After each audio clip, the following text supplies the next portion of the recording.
Consternation could be one of the reactions from New Delhi to a comment by State Department spokesperson Vedant Patel, citing the reinstatement of Prime Minister Narendra Modi's US visa in 2014 as part of an answer about the granting of sovereign immunity to Saudi Crown Prince and Prime Minister Mohammed bin Salman, or MBS.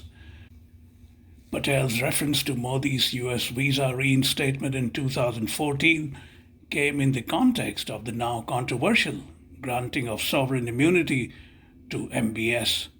Although the MBS immunity is consistent with the US policy of affording such immunity to heads of state who might be in some serious legal jeopardy on account of their transgressions in their respective countries, Patel's juxtaposition of Modi with MBS could be diplomatically fraught.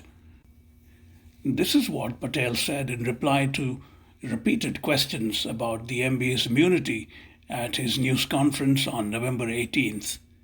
What I can say, Matt, without getting into a litany of various officials across the world, is that this is not the first time that the United States has done this. It is a longstanding and consistent line of effort.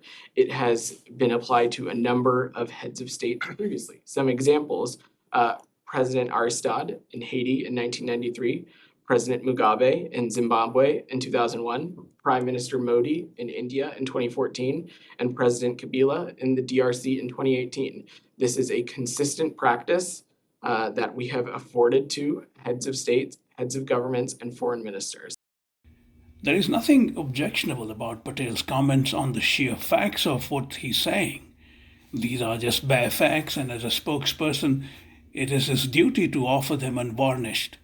However, international diplomacy, especially between Modi's India and President Joe Biden's America, is often fraught.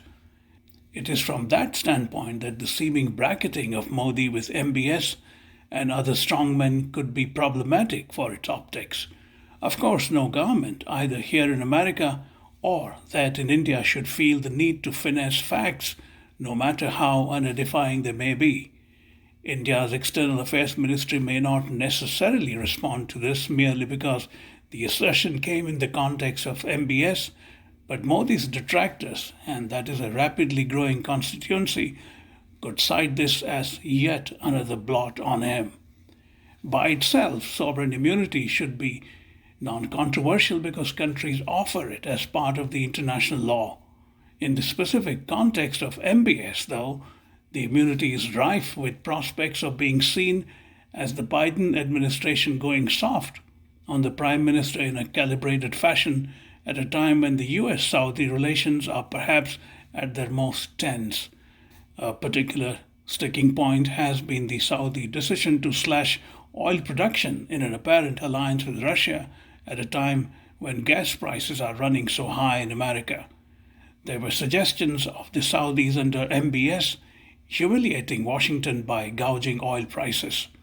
With this as the backdrop, the granting of sovereign immunity to MBS looks, at the very least, curious, notwithstanding the long-standing practice as cited by Patel.